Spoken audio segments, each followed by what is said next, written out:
Fala galera, meu nome é Pedro Suliano. E eu sou a Tamiri Suliano. E a gente está aqui para falar papo de casal. A gente vai contar nossas experiências, conversar. Se você quiser, pode mandar sua dúvida, sua sugestão, escreve aqui embaixo, a gente vai ler com todo carinho e todo amor. E hoje, para não ser diferente, a gente vai falar sobre uma situação que deixa muita gente sem dormir. Como é que Deus Todo-Poderoso, depois que você se converte, entende que Jesus Cristo é o caminho, deixa você passar por tanto perrengue, né? Pois é, essas situações que a gente passa, a gente fica pensando, por que a gente? Por que Deus deixa a gente passar por essa situação? O que devemos fazer com isso? E o primeiro pensamento que vem na nossa cabeça como cristão é: será que o que eu estou passando é castigo? Será que é alguma coisa que eu plantei? Ou será que Deus está chateado comigo? Quando na verdade não é bem assim, né? E na verdade não. E a gente passa isso no casamento e parece que tudo vem multiplicado, vem muito maior, as situações complicadas, e a gente precisa um do outro para poder sobreviver. Então você fica com a gente porque esse papo vai abrir tua cabeça. E no livro Como Vencer Tempos Difíceis, de Freeman Smith, que você pode encontrar na Editora Geográfica. Aliás, está aqui embaixo o link para você pegar o seu. A gente vai se basear nele durante os 30 estudos que ele tem aqui. Então ele fala o seguinte, que esse momento que você vive de dificuldade pode ser uma oportunidade para você crescer. Como a gente estava falando, em casal a dificuldade parece que vem multiplicada. Às vezes a gente não consegue nem conviver só. Pois é, por isso que a gente precisa um do outro. O casamento nada mais é que uma amizade, né? Ou deveria ser, pelo menos, né? Deveria ser uma amizade, mas assim, muito mais forte que só amigos. Nós somos um casal, vivemos em comunhão, vivemos juntos, fazemos tudo juntos e a gente precisa um do outro. E quando vem essas situações difíceis, aí que a gente precisa estar mais juntos ainda. Tem que aprender a conviver. E às vezes as pessoas querem meio que dar uma engambelada, fingir que não está acontecendo nada, esconde alguma coisa do parceiro e da parceira, deixa pra lá, finge que não está, segura o rojão sozinho e é aí que vem o problema. Não dá para ficar sozinho. A gente precisa um do outro. Aqui é uma parceria, né? União, casamento de estudo, né? Se você está passando por situações complicadas, conte ao seu parceiro, converse com ele, fale o que você está sentindo e principalmente oração. Tem gente que vai querer fazer devocional de casal, retiro de casal, casados para sempre, mas uma coisa não vai mudar se você não tomar a primeira atitude. A primeira atitude é: você precisa honrar seu casamento. E hoje a gente vai falar de 3 passos simples para você fazer isso. E o primeiro aspecto é a unidade na crise. Freeman fala o seguinte: a crise é uma oportunidade de crescimento. Na teoria isso é muito bonito, isso é muito legal, mas na prática isso é muito difícil. Parece que o mundo está conspirando contra a gente. É verdade, né? Às vezes eu penso que é urubaca, mas não é urubaca. A gente passa por situações que faz a gente crescer espiritualmente e também como casal. Eu vou ser sincero, muitas vezes dá vontade de desistir, de largar a mão e pular fora do barco. Mas não é bem assim que tem que acontecer, né? A gente, como casal, precisa estar ali um pro outro, segurando a barra um do outro. Eu vou até usar uma terminologia, uma história que de repente você sabe. Jesus estava no barco, estava tirando um cochilinho. Os discípulos estavam ali, a tempestade começou e aí o pessoal, caramba, Jesus está no barco, não vai fazer nada, o que a gente vai fazer? A gente se afoba, é ansioso por coisas que nem vão acontecer. Infelizmente eu tenho esse pequeno detalhe, esse pequeno probleminha. Eu fico imaginando cenários possíveis de rolos que podem acontecer para resolver antes. E isso acaba causando muito estresse, né? Muita ansiedade, muita ansiedade. E no casamento tem a ansiedade do outro e a gente tem que estar aqui para ajudar, né? Mas assim, como você falou na parada que eu me veio à mente, aí eu esqueci. Tá. Como Jesus estava no barco, a gente precisa colocar Jesus no nosso barco. É Ele que vai nos guiar, é Ele que vai nos levar para onde Ele deseja. E se você para pensar, dá até para fazer uma aplicação com o que a Tamires falou. Se Jesus está no teu barco e ele está dormindo, quer dizer que você não chamou ele. Quer dizer que ele precisa ser chamado. Ele precisa ser chamado. E ele vira e fala, pessoal, caramba, vocês são homens de pequena fé mesmo, hein? E aí ele manda a tempestade se acalmar. Nessa mesma aplicação, a gente pode pensar o seguinte: a nossa fé em entregar a Deus os nossos problemas é a solução. Por isso que existe essa necessidade de união do casal, mesmo em meio à crise. Apareceu uma crise, a primeira coisa que você tem que fazer é estar orando com seu cônjuge. E aí, como você vai fazer isso, vai variar de casal para casal. Tem gente que vai achar legal e bonito fazer devocional junto, consegue fazer na parte da manhã, na parte da noite. Tem outros que vão orar junto, fazer um culto no lar. Aqui em casa a gente tenta fazer um culto no lar terça-feira. Não existe um motivo para você criar uma espécie de ritual em volta de algo que não é para ser um ritual. A gente não é assim, não. Por exemplo, Tamires, ela tem um devocionalzinho do Arival, né? E agora ela está fazendo do pastor Pedrão. E esse é o devocional que ela gosta de ler. O meu devocional, eu tenho que fazer 3 devocionais no dia para poder gravar vídeo. Então não compensa para mim nem para ela a gente fazer um devocional junto. Eu estaria fazendo, às vezes, 5 devocionais, senão Tamires fazer 3 a mais. Não é tão necessário. Então a gente entende que você precisa, na verdade, arrumar um tempo para orar pelo seu cônjuge. Hora de joelho, hora deitado, hora sentada, hora lavando louça, hora varrendo a casa, hora pegando o ônibus. Precisa orar. E de verdade.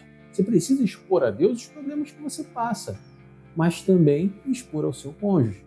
Quando a situação aperta, quando a crise está ali, amigo, é sentar e conversar. Não adianta varrer para debaixo do tapete e esperar que suma, porque não vai sumir. Você precisa orar, até porque você orando, você consegue, e os seus medos vão embora. Você consegue ter esperança, você consegue ter coragem, fé, força de vontade, porque tem vezes que a gente está tão desanimado, né? Mas quando você ora, Deus vai estar ali te ouvindo e Ele vai te dar coragem e muita fé. Uma outra coisa que a gente pode pensar é o seguinte: já teve algum momento em que você esteve fragilizado em casal ou sozinho e Deus te respondeu? Comenta aqui embaixo para poder a gente falar.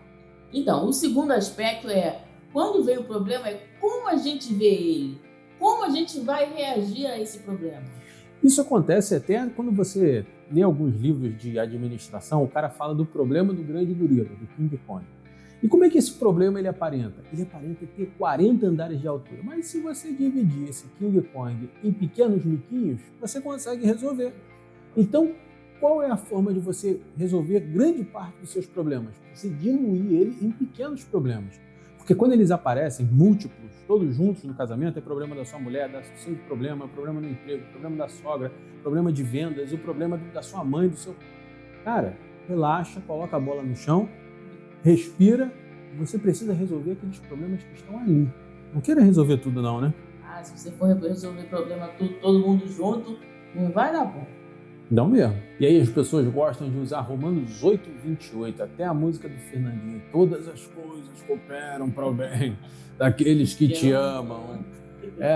Cara, bola no chão, vamos pensar. Esse versículo ele está falando o seguinte: todas as coisas cooperam para o bem daqueles que amam a Deus, mas para o reino de Deus. É igual todas as coisas que pediram ao Pai, eu vos darei para o reino de Deus. E Jesus já te deu a deixa, meu parceiro. Quando você fala reino de Deus, aí você lembra o quê? Você vive para o reino de Deus e todas as coisas vos serão acrescentadas. Então, qual foi a última vez que você esteve empenhado em auxiliar a sua igreja, criar um ponto de pregação, um discipulado? Orar por uma pessoa que você encontra na rua. Você está trabalhando para o reino de Deus.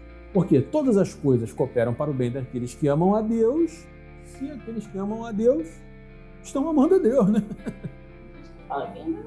Tem gente que fala que Jesus é um cara muito legal, mas não trabalha em nada. Ou senão para por aí. Para por aí. Acho que foi um grande mestre, um grande filósofo, mas efetivamente, por isso que a gente precisa entender que Jesus precisa ser o seu Senhor e o seu Salvador. Salvador todo mundo quer, porque ninguém quer para o inferno. Mas Senhor quer dizer que você vai deixar as suas vontades de lado para poder viver aquilo que Deus quer para você. E aí a gente chega no terceiro ponto, que é o seguinte: a humildade.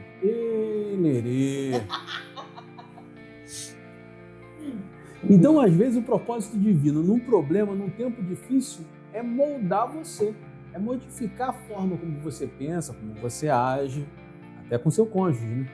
Tem gente que ora, mas não perdoa. Aí fala que perdoa, mas também não perdoa. No fundinho. Olha lá, a mágoa.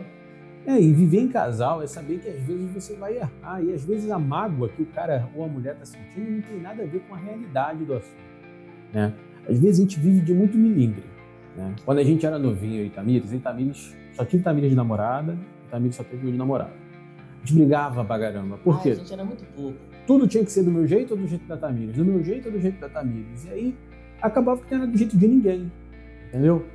E a verdade é que às vezes levamos isso pro casamento. Quando você entende que o seu cônjuge é uma pessoa tão importante quanto você, aliás, para você, precisa que seu cônjuge seja melhor do que você. Que o homem precisa morrer pela mulher, se preciso for. E a mulher precisa amar o homem também, entendeu? Colocando os dois na mesma missão. Então, para entender isso, você precisa entender que orar pelo seu casamento é se colocar no papel de pedir perdão, às vezes estando correto. Isso, porque a gente precisa um do outro.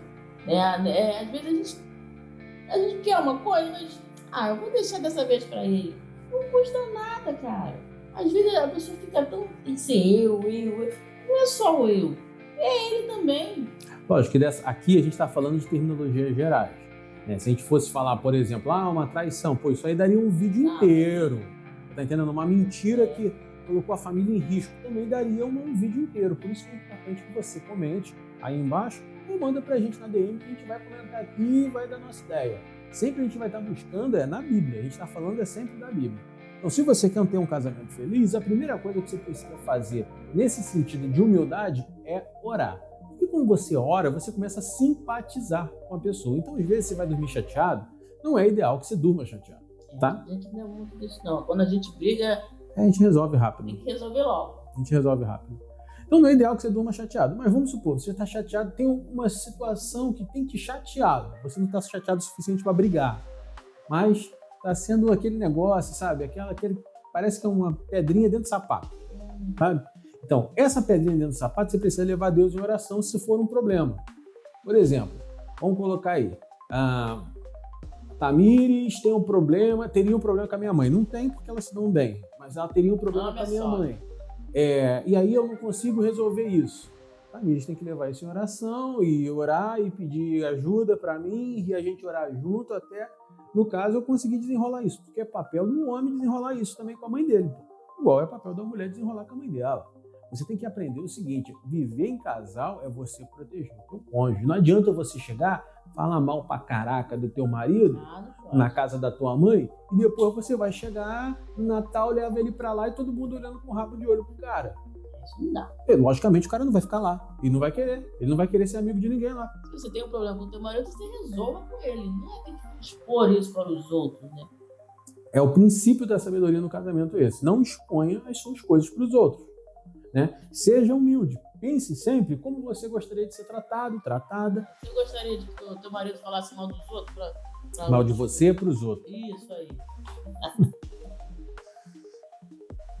Uma coisa que eu ia falar também é...